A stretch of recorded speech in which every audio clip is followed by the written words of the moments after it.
Hello everyone, welcome to TLV Academy, your destination for deep insights into international standards and sustainable industrial practices. In today's expert session, we will explore how a single technical value, the ERIC result, can significantly influence decisions in the recycling process of paper.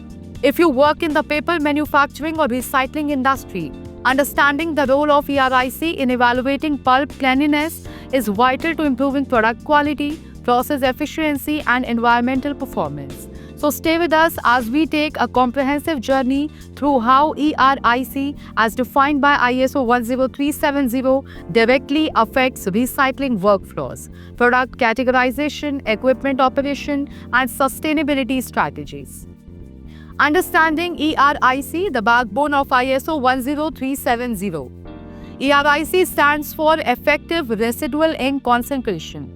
It is a scientific measurement that determines how much ink remains in de-inked pulp expressed in parts per million, that is ppm. This value is obtained using reflectometry at a wavelength of 950 nm, where ink particles absorb infrared light but cellulose fibers do not. By standardizing this measurement under ISO 10370, ERIC provides a reproducible, objective benchmark of pulp cleanliness. The lower the ERIC, the cleaner the pulp, and therefore the higher its value in the recycled paper market. ERIC as a decision-making tool in recycling facilities. In modern recycling operations, decisions must be data-driven. ERIC plays a central role in this framework. It helps quality control teams determine whether a pulp batch can be used as is, must be reprocessed, or is suitable only for lower-grade products. The recycling process involves multiple variables: ink type, fiber composition, de-inking chemicals, flotation time, etc.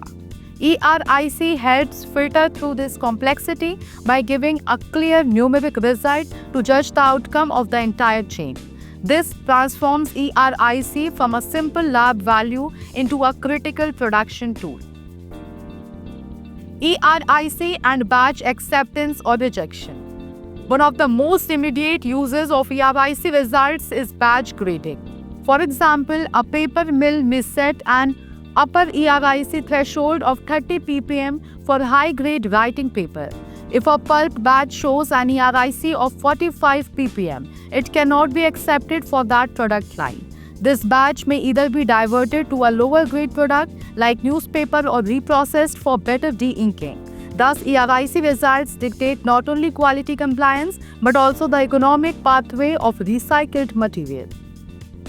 Impact of ERIC on reprocessing decisions. High ERIC values usually indicate insufficient de-inking. This could be due to poor ink detachment, ineffective flotation, or underdosing of chemicals. When ERIC readings cross control limits, recycling managers are forced to make reprocessing decisions. This may involve running the pulp through a second flotation stage, adjusting pH, increasing chemical dosage, or even blending with cleaner pulp.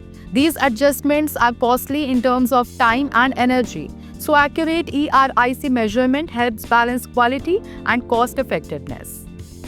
Influencing equipment calibration and process optimization.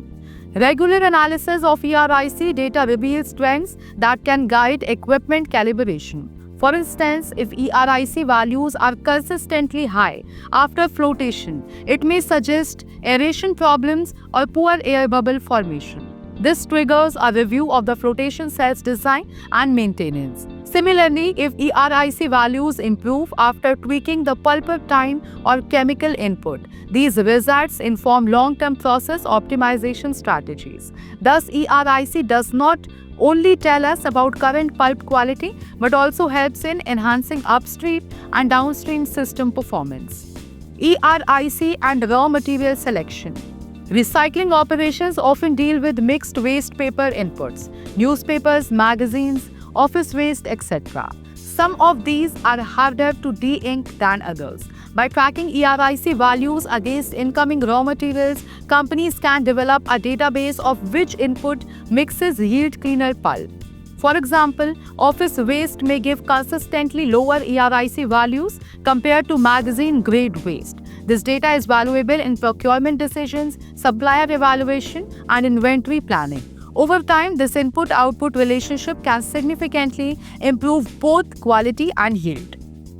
Impact on cost analysis and resource planning. ERIC readings carry financial implications. A high ERIC batch may need additional chemicals, energy, or labor to meet specifications, increasing operational cost. On the other hand, batches with naturally low ERIC improve productivity and reduce waste. By studying historical ERIC trends, managers can forecast resource requirements and optimize production schedules. For instance, if a certain input material consistently yields low ERIC pulp, more of it can be ordered, lowering cost. Thus, ERIC helps in cost control and operational efficiency.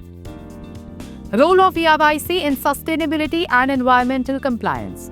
Cleaner pulp means less reprocessing and lower chemical use. This directly contributes to sustainability goals by conserving water, reducing sludge generation, and minimizing energy usage. Furthermore, ERIC values can be used in environmental performance reporting and sustainability certifications. Companies aiming to meet ISO 14001 or other eco-labeling standards often include ERIC targets in their KPIs. Therefore, improving ERIC is not just a technical goal, it is part of a broader ecological and reputational strategy.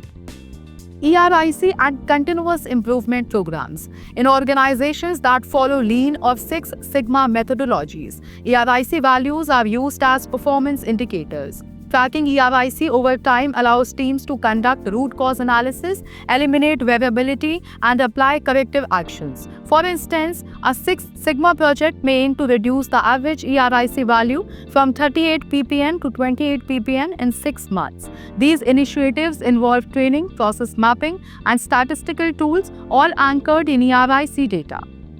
ERIC and external stakeholder communication.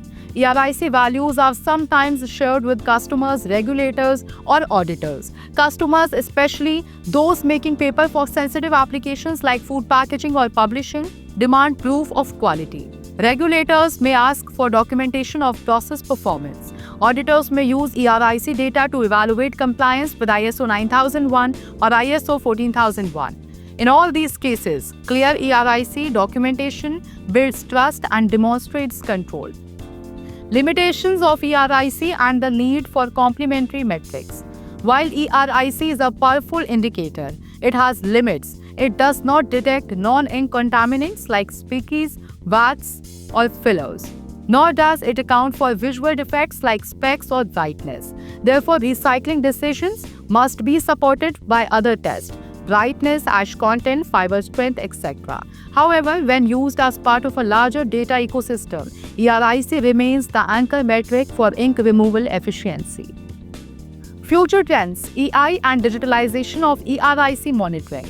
The next frontier is automation. Digital sensors and machine learning systems can now monitor ERIC values in real time. These systems can predict ERIC based on input quality and suggest optimal chemical dosing or process changes. AI-based dashboards can alert operators before quality dips based on predictive analytics. This future-ready approach transforms ERIC from a reactive test to a proactive tool in smart manufacturing. Conclusion: ERIC as a strategic lever in recycling. To sum up, we can say that ERIC results are not just lab numbers, they are decision enablers. They guide material use, product trading, reprocessing, cost planning, and even sustainability efforts. By embedding ERIC into your recycling strategy, you gain a scientific foundation for every operational choice. The more you integrate ERIC into your systems, the more optimized, sustainable, and profitable your recycling process will become. Thank you for joining us on this detailed exploration of ERIC in recycling. For more such technical insights, stay connected with TRV Academy, where science meets sustainability.